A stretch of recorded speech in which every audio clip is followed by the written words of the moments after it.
Talk about your experiences as a staff writer. You've been a staff writer for several different publishing companies. What was that experience like throughout your life?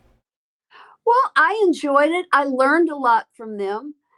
You had to usually play your songs for the head of the company. And once in a while, we would be so bad. Like Pat Higdon was a great song plugger. We'd Hmm. always play our songs for him when we got them done.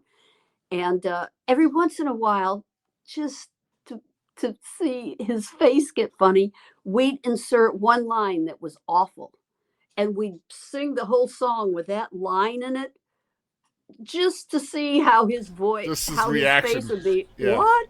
And then we'd bust out laughing and play the right line for him. And every once in a while, the song plugger wouldn't like what we did, but on the other hand, a lot of times they would. Well, like Hollywood Wives, I saw that. I was on the airplane and I was reading the end of Cosmopolitan, and it Mhm. said Jackie Collins' song book, Hollywood Wives. It was real popular, and I knew it was such a sleazy piece of grease. I knew somebody would buy the rights to it.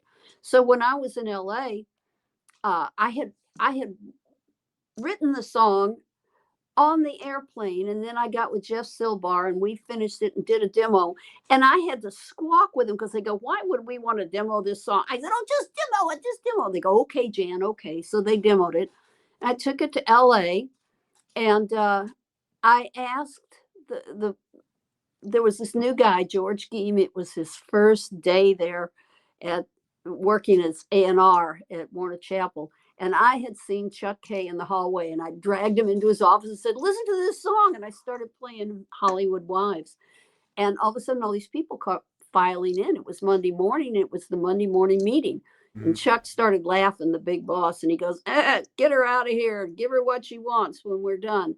And so when I stood outside waiting, and when George Geem walked back out, I followed him right to his desk, and he went, "What do you want, Jan?" And I said, I had bought the book. I said, "I want you to take this book and call New York, the publisher, and find out who bought the rights to this book." Right. And he said, "Okay." And he did. And then he called me back in. He said, "Aaron Spelling bought the rights." And I said, "Okay, I'll be back." And I went back out with my cassette, and Val, a wonderful secretary, says, "Jan, what do you want?" I said, "Oh, Val, could you, on a piece of Warner Chapel stationery, write a little letter to Aaron Spelling for me?" And she goes, "Okay." And she said, "Just tell me what to type." She's real fast. And I went, "Okay, dear Mr. Spelling, one of our top writers has just completed a song we feel captures the essence of Hollywood Wives. Sincerely, George Geem." She hands it to me, and I go, "Oh, thank you, Val." Knock, knock, knock. I go back in. I go, "George, all I want you to do is sign this Sign it. letter." Yep. Yep. And so George is like rolling his eyes up, and I can see he's thinking, "Give her what she wants." That's what his boss said. So he signed it reluctantly and handed it to me. And I had the letter and I had the cassette, and I walked back out, and Val said, "What are you going to do now, Jan?" And I said, "I'm going to find Aaron Spelling and give him this letter and give him this cassette." And she goes, "He's over at the Formosa studio. You want me to messenger it over to him?" And I go, "Oh, thank you, Val." So she did. So I had help.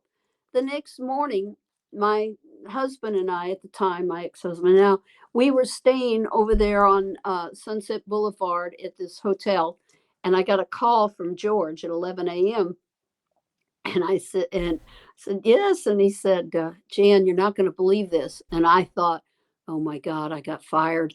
And he went, "Aaron Spelling just called me, and he's going to use your song Let's go. as the theme song for Hollywood Wives, the 3-part miniseries they're putting on TV." And I went, "Oh, thank you."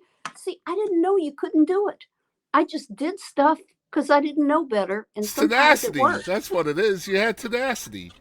Yeah, sometimes it worked. And another time, I heard that Reba McEntire was with Jimmy Bowen upstairs at the soundstage. So I went to the soundstage with this song I had for her. And I said, "Is Jimmy here with Reba?" And she goes, "Yeah, they're upstairs."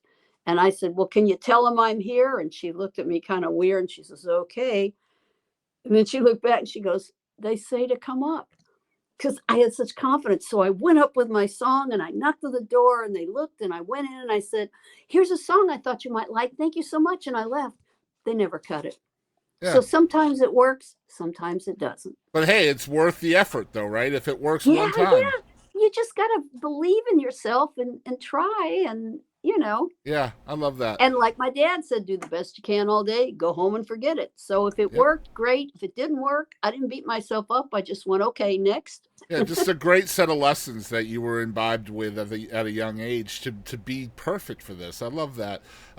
One thing I love about your career too is your smile, and you're just always so joyful, and your music kind of encapsulates that too. You have a lot of comedy in your writing, and I want to hear from you why you do that, because that's not typical from a staff writer, just to put funny stuff Well, into music. because if you want to be successful in life, which means happy in life, Hmm. you've got to have a good sense of humor. Yeah. So in my song Cleopatra, Queen of Denial, it's the story of this woman who was the guy blew her off, you Hmm. know?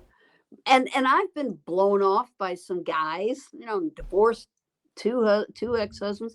So not everything worked well for me, but if they say that sitcoms are pain plus time equals humor. So if I was dumped by a guy, I was in pain. But as time Hmm. went by, if I could find a funny way to look back at it, like Cleopatra, Queen of Denial, that makes it good. So I like funny songs Yeah. because they do that. And your next song is also in that vein, which is not out yet, but it's called "The First Word in Country." Oh, yes. And the first word in country is a word I hate. You Yes. know what that word Yeah, is. I And hate it as well. that word is not in the song. It's just talked about all through Right. the song. So it's clever. And that song is because I have another song I released last year called The Last Word in Happiness is Penis. Now, that song cannot be on the radio because they Of won't course not. use, but it's very, very funny. And when I play it at the local, the crowd loves it. And I got another one called Big Blue Balls, and Yep. it's and a little pink, and Yep. it's real Hmm. funny. And then I've got one called Narcissist, and again, it can't be on the radio because there are certain lines like "You two-timing big bag of shit." Well, Hmm. can't have that, or "You selfish, insensitive prick." There's lines like that in it. Well, they can't be on the radio, but they're great and streaming because people who have been Hmm. with a narcissist really feel those things. So I know from all my gold records back here, I know how to write songs for the radio, but I also know how to write songs that couldn't be on the radio but are still really well formed. And I think that's a good example of just going where the song takes you, right? Yeah. Yeah. Yeah, Yeah. and so I've heard a million times from different songwriters that the song always rules the room, and you can't fight the song for sure. That's right. And tell people if they want to hear those songs, just go to any streaming platform in the universe and search Jan Buckingham, and you'll find the songs I And we'll make released. sure that there's a link to your website down in the description as well, so people can get a hold of all of that Well, stuff. through my website, they can't. They won't be linked. They have to just go to a Okay. streaming platform and search Jan Buckingham, and up will come my songs. Okay. I do have a website, janbuckingham.com. It's really old. It has most of my stuff on it. And then I have reverbnation.com/Jan Buckingham. And it has about 300 of my demos, not me singing, just demos of mine, Oh, pop, yeah. country, R&B, Broadway songs, And all it's kinds cool of too. stuff. I've been through there as well. I'll make sure those Oh, are both linked below for you.